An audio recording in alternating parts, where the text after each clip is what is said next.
Committee are asking the Treasury Secretary to get back his $30,000 from the IRS. The farmer gave it up under a law the agency now admits is flawed. Correspondent Leland Vittert shows us how one man ended up on the wrong side of the IRS. Randy Sowers gets out of bed around midnight. The 1 p.m. milking is his second of the day, and he inspects his herds regularly.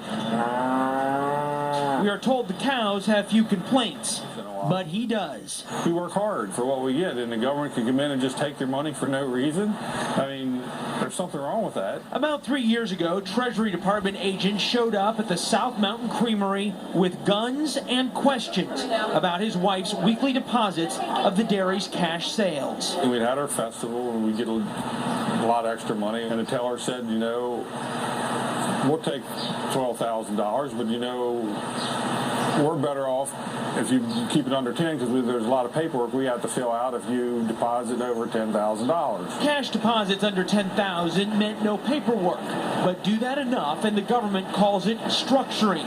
Illegal, even if one declares all the income. Do you have any idea what structuring meant? No clue. No clue at all. Less than one person in 100 knows what structuring is. And the reason for that is that the banks almost always fail to tell the client. Out of fear of a jail sentence for felony structuring and a possible $450,000 fine, Randy settled, letting the IRS keep about $30,000 of his hard-earned money.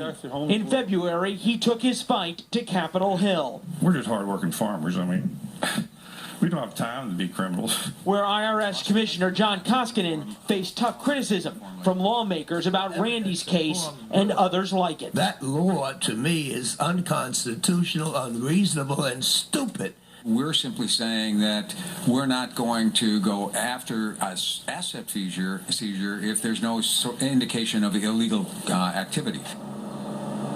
That change by the IRS may be a day late and a dollar short for Randy because it is not retroactive. So he says his $30,000 is likely lost, but tells me he is willing to keep up the fight because he believes what the government did simply isn't right.